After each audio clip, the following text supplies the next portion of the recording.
April ತಿಂಗಳಲ್ಲಿ ಕಾದು ಕೆಂಡವಾದ ಬಿಸಿಲ ಪ್ರಕೋಪ ಹಾಗೂ ಮೇಲೇರಿರುವ ತಾಪಮಾನ ಮೇ ತಿಂಗಳು ಬಂದರೂ ತಂಪಾಗೋದಕ್ಕೆ ಒಲ್ಲೆನೆಂದು ಹಠ ಹಿಡಿದು ಕೂತಂತಿದೆ. ಎಲ್ಲೆಡೆ ಉಷ್ಣಾಂಶ 40 ಡಿಗ್ರಿ ಆಸುಪಾಸಿನಲ್ಲಿದ್ದು ಹೀಗೆ ಸಾಮಾನ್ಯ ಮಟ್ಟವನ್ನು ಮೀರಿ ಇದ್ದಕ್ಕಿದ್ದಂತೆ ಉಷ್ಣತೆ ಮೇಲೆ ಇರೋದ್ರಿಂದ ಗಂಭೀರ ಆರೋಗ್ಯ ಸಮಸ್ಯೆಗಳು ಎದುರಾಗಬಹುದು. ಮುಂದುವರೆದು ಇದ್ದಕ್ಕಿದ್ದಂತೆ ಕುಸಿದು ಬಿದ್ದು ಪ್ರಾಣಕ್ಕೆ ಸಂಚಕಾರವಾಗುವ ಪರಿಸ್ಥಿತಿಯೂ ಎದುರಾಗಬಹುದು. ಹೀಗಾಗಿ ಬೇಸಿಗೆಯ ಈ ತಾಪಮಾನದಿಂದ ಪಾರಾಗೋದು ಹೇಗೆ, ಸುಡುವ ಬಿಸಿಲಿನಲ್ಲಿ ಆರೋಗ್ಯದ ಕಾಳಜಿ ವಹಿಸೋದು ಹೇಗೆ ಅಂತ ತೋರಿಸ್ತೀವಿ. ಈ ರಿಪೋರ್ಟ್ ಮಿಸ್ ಮಾಡದೆ ನೋಡಿ.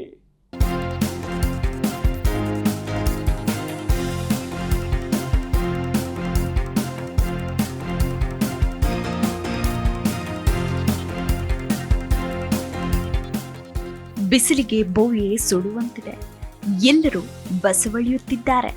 ಹವಾಮಾನ ತಜ್ಞರಿಂದ ಶಾಖದ ಅಲೆಗಳ ಬಗ್ಗೆ, ಉಷ್ಣತೆ ಹೆಚ್ಚುವ ಬಗ್ಗೆ ಎಚ್ಚರಿಕೆ ಬರುತ್ತಲೇ ಇದೆ. ಇಷ್ಟಾದ್ರೂ ಹೆಚ್ಚಿನ ಸ್ಥಳಗಳಲ್ಲಿ ಮಳೆಯೇನೋ ಇಳಿಯನ್ನ ತಣಿಸುತ್ತಿಲ್ಲ. ಬಿಸಿಲಿನ ಆಘಾತಕ್ಕೆ ಸಿಲುಕುವವರ ಜೊತೆಗೆ ಕಾಲಾರ, ಮಲೇರಿಯಾ ಮುಂತಾದ ಸಾಂಕ್ರಾಮಿಕ ರೋಗಗಳಿಗೆ ತುತ್ತಾಗುವವರ ಸಂಖ್ಯೆಯು ಹೆಚ್ಚಾಗಬಹುದು. ಇಂತಹ ದಿನಗಳಲ್ಲಿ ನಮ್ಮ ಮತ್ತು ನಮ್ಮ ಆತ್ಮೀಯರ ಕಾಳಜಿ ಹೇಗಿರಬೇಕೆಂಬ ಬಗ್ಗೆ ಒಂದಿಷ್ಟು ಮಾಹಿತಿಗಳಿವು. ಏನಿದು ಹೀಟ್ ವೇವ್? ಶಾಖದ ಅಲೆಗಳು ಅಥವಾ ಆಡು ಮಾತಿನಲ್ಲಿ ಹೇಳುವಂತ ಹೀಟ್ ವೇವ್ ಎಂದರೇನು ಅಂತ ನೋಡೋದಾದ್ರೆ, ಯಾವುದೇ ಭೌಗೋಳಿಕ ಪ್ರದೇಶದ ಉಷ್ಣತೆಯು ಇದ್ದಕ್ಕಿದ್ದಂತೆ ತೀಕ್ಷ್ಣವಾಗಿ ಮೇಲೇರಿ ತನ್ನ ಸಾಮಾನ್ಯ ಮಟ್ಟವನ್ನು ಮೀರುವುದನ್ನು ಹೀಟ್ ವೇವ್ ಎಂದು ಕರೆಯಲಾಗುತ್ತದೆ. ಸಾಮಾನ್ಯವಾಗಿ ತಂಪಾಗಿರುವ ಗಿರಿ ನೆತ್ತಿಗಳಲ್ಲಿ 30 ರಿಂದ 32 ಡಿಗ್ರಿ ಸೆಲ್ಸಿಯಸ್ ಮೀರಿದ್ರೆ ಅಥವಾ ಬಯಲು ಸೀಮೆಗಳಲ್ಲಿ 40 ರಿಂದ 42 ಡಿಗ್ರಿ ಸೆಲ್ಸಿಯಸ್ ಮೀರಿದ್ರೆ ಆ ದಿನಗಳಲ್ಲಿ ಶಾಖದ ಅಬ್ಬರ ಜೋರಾಗಿದೆ ಎಂದೇ ಲೆಕ್ಕ. ಏಪ್ರಿಲ್ ಕಡೆಯ ವಾರಕ್ಕೆ ಮೇಲೇರಿರುವ ತಾಪಮಾನ ಮೇ ತಿಂಗಳು ಬಂದರೂ ತಂಪಾಗುವುದಕ್ಕೆ ಒಲ್ಲೆನೆಂದು ಹಠ ಹಿಡಿದು ಕೂತಂತಿದೆ.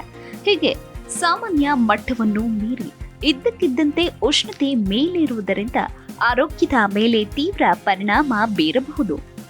ಸುಸ್ತು, ಆಯಾಸ, ಎಚ್ಚರ ತಪ್ಪುವುದು, ಚರ್ಮದ ಸಮಸ್ಯೆಗಳು ಇತ್ಯಾದಿ. ಸುಸ್ತು, ಆಯಾಸ, ಹೀಟ್ ಎಕ್ಸಾಷನ್ ಎಂದು ಕರೆಯಲಾಗುವ ಆ ಅವಸ್ಥೆಯಲ್ಲಿ ಹಲವು ಹಂತಗಳಿವೆ. ಮೊದಲ ಹಂತದಲ್ಲಿ ಹೊರಗಿನ ತಾಪಮಾನಕ್ಕೆ ತನ್ನಷ್ಟಕ್ಕೆ ದೇಹ ಬಿಸಿಯಾಗಲಾರಂಭಿಸುತ್ತದೆ. ಇದಕ್ಕೆ ಪೂರಕವಾಗಿ ವಾತಾವರಣದಲ್ಲಿ ತೇವಾಂಶ ಹೆಚ್ಚಿದ್ದು ದೈಹಿಕವಾಗಿ ಚಟುವಟಿಕೆಯು ತೀವ್ರವಾಗಿದ್ದರೆ ಆಯಾಸ, ಸುಸ್ತು ಕಾಣಲಾರಂಭಿಸುತ್ತದೆ. ಇದು ಪ್ರಾರಂಭಿಕ ಹಂತ. ಇದೇ ಮುಂದುವರೆದು ಸ್ನಾಯುಗಳಲ್ಲಿ ನೋವು, ದುರ್ಬಲತೆ ಅನುಭವಕ್ಕೆ ಬರಬಹುದು. ಇದು ದೇಹದಲ್ಲಿ ನೀರು ಮತ್ತು ಅಗತ್ಯ ಲವಣಾಂಶಗಳು ಕಡಿಮೆಯಾಗುವುದರಿಂದ ಉಂಟಾಗುವ ಅವಸ್ಥೆ. ಕೈಕಾಲು, ತೋಳು, ತೊಡೆಗಳೆಲ್ಲ ಮರಗಟ್ಟಿದ ಅನುಭವ ಉಂಟಾಗಬಹುದು. ಮುಂದಿನ ಹಂತದಲ್ಲಿ ದೇಹದ ಉಷ್ಣತೆ 103 ಅಥವಾ 104 ಡಿಗ್ರಿ ಫ್ಯಾರನ್ಹೀಟ್ ತಲುಪುತ್ತದೆ. ಜ್ವರ ಇದ್ರೂ ಇಲ್ಲದಿದ್ರೂ ದೇಹದ ಉಷ್ಣತೆ ಮಾತ್ರ ಹೆಚ್ಚಾಗಿರುತ್ತದೆ. ಜೊತೆಗೆ ತಲೆನೋವು, ಹೊಟ್ಟೆ ತೊಳಸುವುದು, ವಾಂತಿ, ಕಿರಿಕಿರಿ, ಮೂತ್ರ ಬಾರದಿರುವುದು, ಬೀಳುವಷ್ಟು ಆಯಾಸವಾಗುವುದು, ರಕ್ತದೊತ್ತಡ ಕಡಿಮೆಯಾಗಿ ಕುಸಿದು ಬೀಳುವುದು, ಇಂತಹ ಲಕ್ಷಣಗಳೆಲ್ಲ ತೋರಬಹುದು. ಇವಿಷ್ಟೇ ಅಲ್ಲ, ಮಾನಸಿಕ ಗೊಂದಲ, ಚರ್ಮವೆಲ್ಲ ಒಣಗಿ ಕೆಂಪಾಗುವುದು, ಬೆವರು ಬಾರದಿರುವುದು, ಪಿಟ್ಸ್ ಬಂದಂತಾಗುವುದು, ಅಂಗಾಂಗ ವೈಫಲ್ಯಕ್ಕೂ ಎಡೆಯಾಗಬಹುದು. ಇದನ್ನು ಹೆಡ್ ಸ್ಟ್ರೋಕ್ ಅಥವಾ ಶಾಖದ ಆಘಾತ ಎಂದು ಕರೆಯಲಾಗುತ್ತದೆ. ಈ ಹಂತಕ್ಕೆ ಹೋದ್ರೆ ಇದು ಮಾರಣಾಂತಿಕವಾಗಬಹುದು.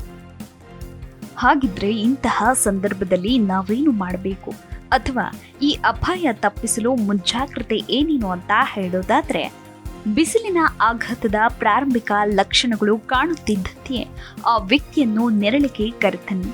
ಮಾಡುತ್ತಿರುವ ಚಟುವಟಿಕೆಗಳನ್ನ ಬಿಟ್ಟು ವಿಶ್ರಾಂತಿ ನೀಡಲೇಬೇಕು ದೇಹಕ್ಕೆ. ತಂಪಾದ ನೀರು, ಎಳನೀರು ಅಥವಾ ಎಲೆಕ್ಟ್ರೋಲೈಟಿಕ್ ಪೇಯಗಳನ್ನು ಒಂದೊಂದು ಗುಟಕ್ಕಾಗಿ 16 ನಿಮಿಷಗಳವರೆಗೆ ಕುಡಿಸುತ್ತೀರಿ. ಒಮ್ಮೆಲೆ ಗಂಟಲಿಗೆ ಸುರಿಯಬೇಡಿ. ಬಿಗಿಯಾದ ಬಟ್ಟೆಗಳನ್ನು ಧರಿಸಿದ್ರೆ ಸಡಿಲಿಸಿ. ದೇಹದ ಮೇಲೆಲ್ಲ ತಂಪಾದ ಗಾಳಿ ಹಾಕಿ, ಸಾಧ್ಯವಾದ್ರೆ ತಂಪಾದ ಬಟ್ಟೆಯಿಂದ ಇಡೀ ಮೈಯನ್ನೆಲ್ಲ ಒರೆಸಿ ನಂತರ ಗಾಳಿ ಹಾಕಿ. ಮುಂದಿನ ಅರ್ಧ ತಾಸಿನಲ್ಲಿ ಆ ವ್ಯಕ್ತಿಯ ಆರೋಗ್ಯ ಸುಧಾರಿಸದಿದ್ರೆ ಕೂಡಲೇ ಆಸ್ಪತ್ರೆಗೆ ಧಾವಿಸಿ. ಈ ಪರಿಸ್ಥಿತಿಯಿಂದ ಪೂರ್ಣ ಚೇತರಿಸಿಕೊಳ್ಳಲು 1 ವಾರದವರೆಗೂ ಬೇಕಾಗುತ್ತದೆ. ಇಂತಹ ದಿನಗಳಲ್ಲಿ ವಿಶ್ರಾಂತಿ, ಪೌಷ್ಟಿಕ ಆಹಾರ ಮತ್ತು ಸಾಕಷ್ಟು ನೀರು ಕುಡಿಯುವುದು ಕಡ್ಡಾಯವಾಗಿ ಮಾಡಬೇಕಾದ ಕೆಲಸಗಳು. ಇದಲ್ಲದೆ ಬಿಸಿಲಿಗೆ ಶಾಖಕ್ಕೆ ಒಡ್ಡಿಕೊಳ್ಳುವುದು ಸಲ್ಲದು. ದೈಹಿಕ ಚಟುವಟಿಕೆಗಳನ್ನು ಮಿತವಾಗಿಸುವುದು ಅಂದರೆ ಬೆವರು ಹರಿಯುವಂತೆ ವ್ಯಾಯಾಮ ಮಾಡುವುದು, ಬಿಸಿಲಿನ ಕೆಲಸಗಳು ಮುಂತಾದವು ಚೇತರಿಕೆಯನ್ನು ಕಷ್ಟಕರವಾಗಿಸುತ್ತವೆ. ಈ ಅವಧಿಯಲ್ಲಿ ಮಾನಸಿಕ ಗೊಂದಲ, ಅರೆಪ್ರಜ್ಞೆ ಅಥವಾ ಎಚ್ಚರ ತಪ್ಪುವುದು, ನೀರು ಕುಡಿಯಲಾಗದ ಸ್ಥಿತಿಗಳೇನಾದರೂ ಕಂಡು ಬಂದರೆ ಮತ್ತೆ ವೈದ್ಯಕೀಯ ನೆರವು ಬೇಕಾಗುತ್ತದೆ. ಈ ಅವಸ್ಥೆಯನ್ನು ಖಂಡಿತ ತಡೆಯಬಹುದು. ಬಾಯಾರಿಕೆ ಆಗದಿದ್ರೂ ದಿನವಿಡೀ ಅಲ್ಪ ಸ್ವಲ್ಪ ನೀರು ಗುಟುಕರಿಸುತ್ತಲೇ ಇರಿ. ಆಗಾಗ ಹಣ್ಣಿನ ರಸ, ಎಳಿನೀರು, ಕಬ್ಬಿನ ರಸ, ಪಾನಕ, ಮಜ್ಜಿಗೆ, ORS ಮುಂತಾದ ಯಾವುದೇ ಆರೋಗ್ಯಕರ ಪೇಯಗಳನ್ನು ಹೆಚ್ಚಾಗಿ ಸೇವಿಸಿ. ಪಾನೀಯಗಳ ಸೇವನೆಯಿಂದ ಒಂದೊಮ್ಮೆ ಊಟದ ಇಚ್ಛೆ ಇಲ್ಲ ಎನಿಸಿದ್ರೆ ರಾಗಿ ಅಂಬಲಿ, ತರಕಾರಿಗಳ ಸೂಪ್, ಹಣ್ಣಿನ ಸ್ಮೂದಿಗಳು ಮುಂತಾದ ದ್ರವ ಆಹಾರಗಳು ದೇಹಕ್ಕೆ ಆರಾಮ ನೀಡುತ್ತವೆ. ಆಹಾರ ಲಘುವಾಗಿರಲಿ. ಎಣ್ಣೆ, ಮಸಾಲೆ, ಖಾರ, ಜಿಡ್ಡಿನ ಆಹಾರಗಳು ಹೆಚ್ಚಿದಷ್ಟು ದೇಹಕ್ಕೆ ಅವುಗಳನ್ನು ಜೀರ್ಣಿಸುವಲ್ಲಿ ತೊಂದರೆ. ಯಾವುದೇ ರೀತಿಯ ಕೆಫೆನ್ ಮತ್ತು ಆಲ್ಕೋಹಾಲ್ ದೂರ ಇರಿಸಿ. ದ್ರಾಕ್ಷಿ, ದಾಳಿಂಬೆ, ಕಲ್ಲಂಗಡಿ, ಕಿತ್ತಳೆಯಂತ ರಸಭರಿತ ಹಣ್ಣುಗಳು, ಸಲಾಡ್ಗಳು, ಸೌತೆಕಾಯಿಯಂತ ತರಕಾರಿಗಳು ಊಟದ ಭಾಗವಾಗಿರಲಿ. ಇದರಿಂದ ಆರೋಗ್ಯದ ಸಮಸ್ಯೆಗಳಾಗುವುದನ್ನು ತಪ್ಪಿಸಬಹುದು. ಬೆಳಕಿನ 11 ಗಂಟೆಯಿಂದ ಸಂಜೆ 4 ಗಂಟೆಯವರೆಗೆ ಬಿಸಿಲಿಗೆ ಒಡ್ಡಿಕೊಳ್ಳುವುದನ್ನ ತಪ್ಪಿಸಿ. ವೃದ್ಧರಿಗಂತೂ ಈ ಸಮಯ ಖಂಡಿತಕ್ಕೂ ಹೇಳಿಸಿದ್ದಲ್ಲ. ಹೊರಗಿನ ಕೆಲಸಗಳಿಗೆ ತಂಪು ಹೊತ್ತನ್ನೇ ಆಯ್ದುಕೊಳ್ಳಿ. ಈ ಅವಧಿಯಲ್ಲಿ ಮಕ್ಕಳನ್ನು ಮನೆಯೊಳಗೆ ಮಾತ್ರವೇ ಆಡುವುದಕ್ಕೆ ಬಿಡಿ. ಈ ಮೂಲಕ ಬೇಸಿಗೆಯನ್ನು ಜಾಣ್ಮೆ ಹಾಗೂ ಎಚ್ಚರಿಕೆಯಿಂದ ಕಳೆಯಿರಿ.